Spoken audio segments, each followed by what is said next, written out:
Yeah, yeah. Yeah, it's the 22nd of May, 2013. It's 11:48 or 23:48 Navy time. Now, yes, it is late. And I was thinking to myself, well, wouldn't it be really good if you were able to turn on the ABC 24 and all of a sudden find the politicians are still up. Politicians are still up debating something, some subject matter that has been put to them through the day that they haven't resolved in the hour that we get. Because when we go and watch this um, parliamentary speaking from the representatives, from the Senate or from the House of Representatives, it seems like we only get an hour of it. Is it only the hour they actually talk? Or is it something that the ABC actually breaks down and says, this is the amount of the hour you actually get to see? Which brings me to another subject, my daughter. Now, I understand that Parliament, when they get angry and talk, they actually get timed out. And if they speak out over the top of everyone too much through the speaking, they get told to leave. And they can't come back in for, I don't know, 3 minutes. Depending on what they say, it could be out for the rest of the time that Parliament's in sitting. And I think while they're out, they can't vote on anything. Now, talking about having tempers, for all those dads, mums, grandpas, granddads, is there a time you can actually ground your daughter?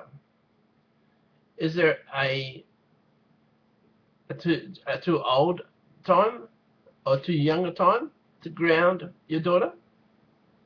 I mean, when you think about the things kids get up to these days, smoking, drinking, going to parties, surfing the net,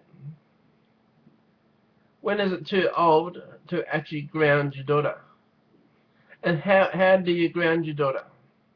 What do you limit her on when you ground them? You take all the phones off them, stop them from watching the internet, take the computer out of the room, take the phones off them, turn the TV off. I mean, it'd be like putting someone into jail. But if you ground someone, it's worse than jail, because jail, they still have rights to be able to watch TV. They have rights to be sitting on the bunks. They have rights to read a book. They have rights to learn something new. Although they are set times to when they can get up and when they go to bed, when they're locked in or what's that. But from a parent's point of view, I'd like some feedback on the grounding.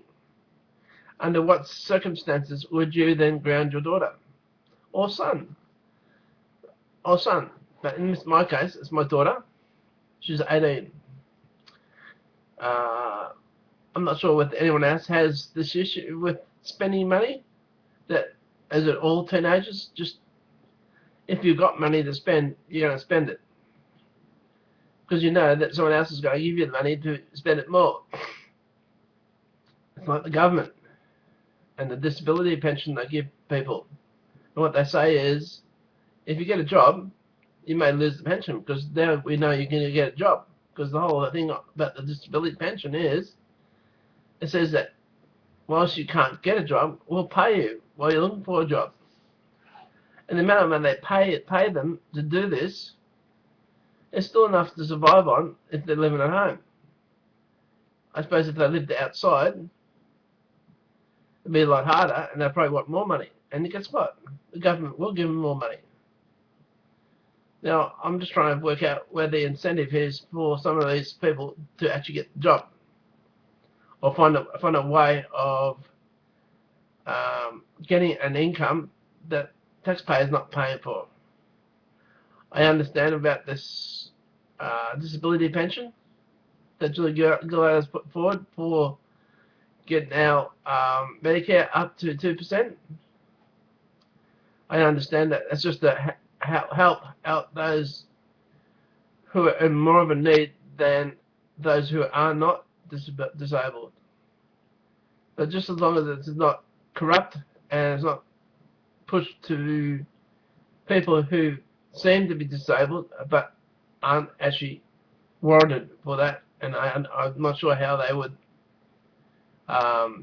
get around to ensuring that it is spent the way it should be spent.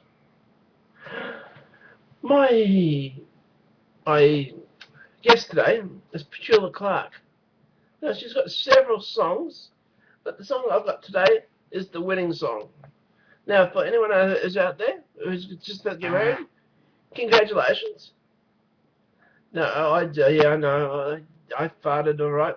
It wasn't related to wedding and marriage, but for some people, you know, it's just like a fart. I mean, you just get in there and get the ring, get married, and you're there for the rest of your life. I mean, I've been there nearly 30 years, married. Some people would say 30 years is a life sentence. Well, it's getting above a life sentence. And I don't get a pension for 30 years of marriage. Maybe there should be a pension for the time you are married. I'm not sure. A marital tax. Should I be paying tax for the marital? I don't know. Anyway, here's Petula Clark and the wedding song.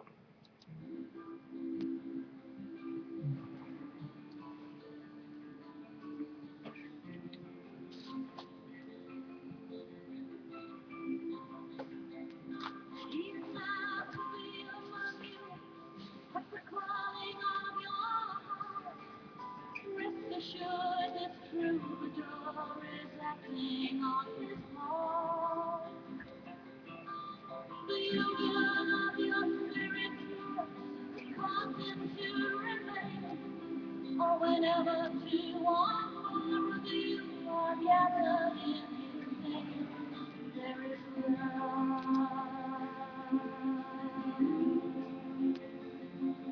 There is love.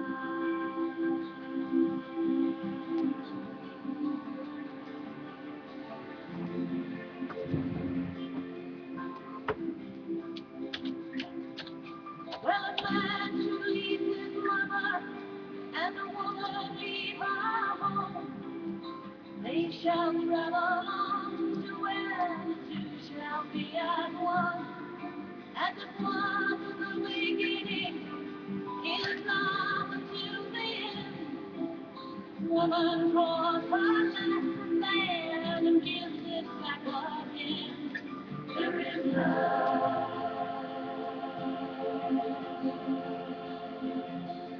There is love.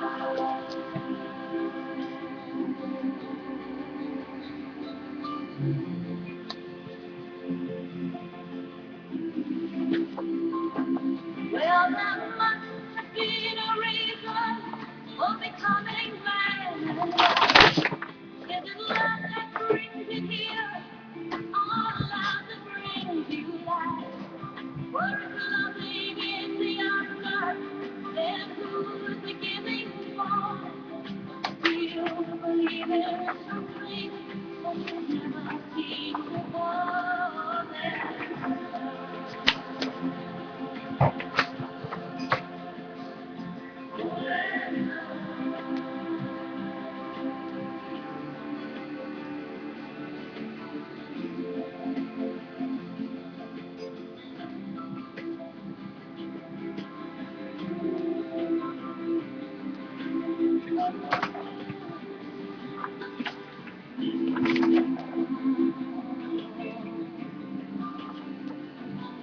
Oh, the marriage of your spirit here has caused it to remain. For whenever two or more of you are gathered in His name, there is love. There is love. There is love.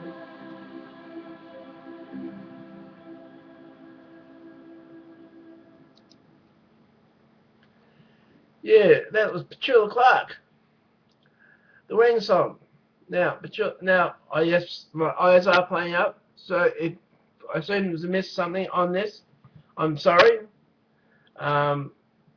When people stress out, they get ulcers in the hands or ulcers in cold sores on the lips. I get them in my eyes. So I am having difficulty in reading. So here's my luck. Okay, Petula Clark. Born Petula Sally Owen Clark, OBE, Order of British Empire, for her singing, I think, for her contribution to the singing world and for helping out those who are in need of help. She was born 15th November 1932. I didn't think she was that old.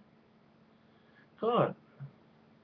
She's alright for that old? That young. She's that young. I should say young.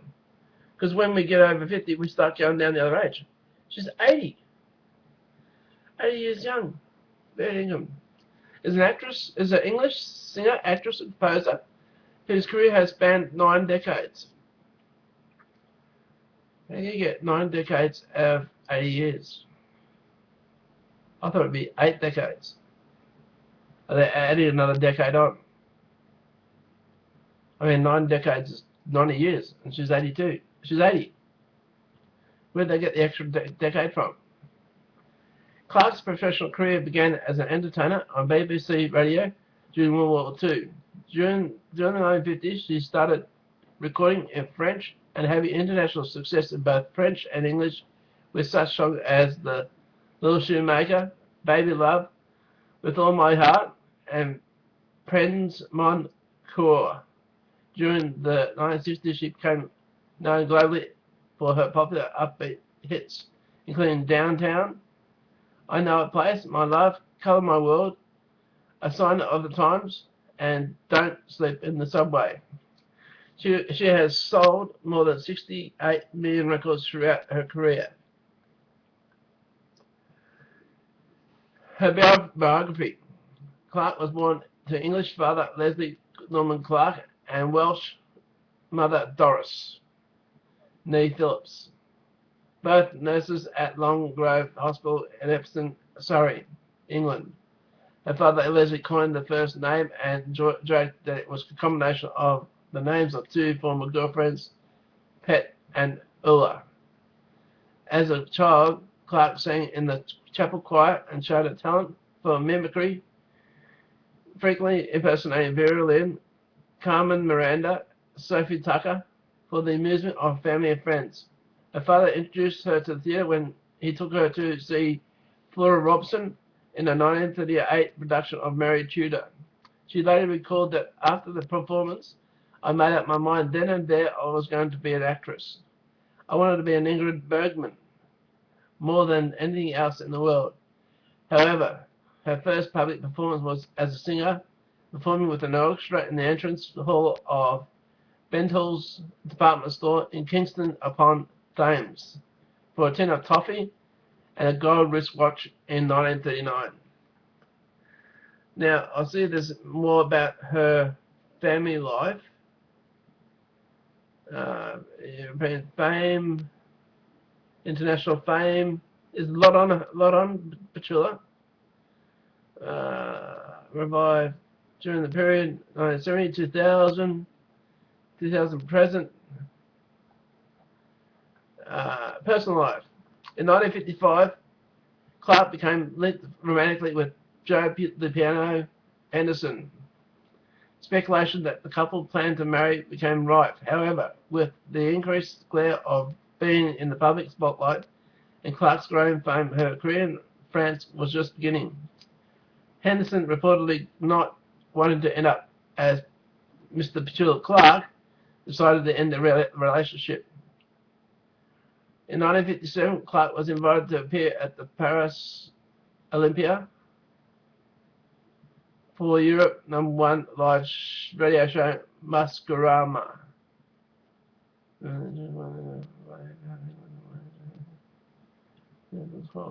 So, in Stardom, okay.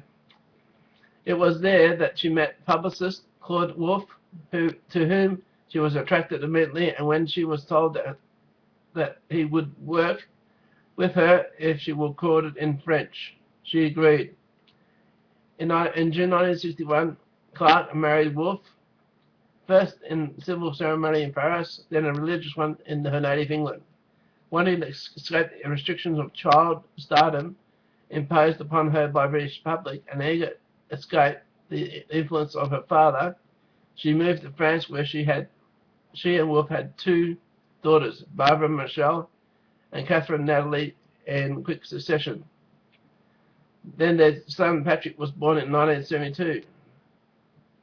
1932. She was 40 when she had the boy. They have the year that the two girls were born. So that was Petula Clark. Now, one of the things I am endeavouring to do is become a candidate for the election, Australian election, the federal election in September. Now, the party I am going with is the Palmer United Party, the PUP, and where I want to be the representative to is to Hume. And I thought, how am I going to best represent Hume from Nowra? Well, my background is that my dad was rural. I grew up around the apple growing areas, and so I have a knowledge and know the needs of Hume.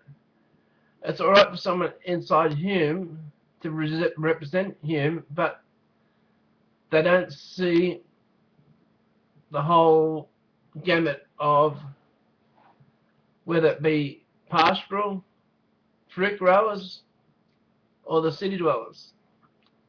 Sometimes it's really good to have someone from the outside looking in and hearing all the requirements of all the people that I represent. So I thought to myself, what's the best way to represent myself for Hume other than going to each of the country towns? Now, I understand some of the towns I may miss out on, but this is a record of who that Albie Schultz is earmarked as being the towns that he looks after, towns and cities. Now, one I'll start off with is Bargo.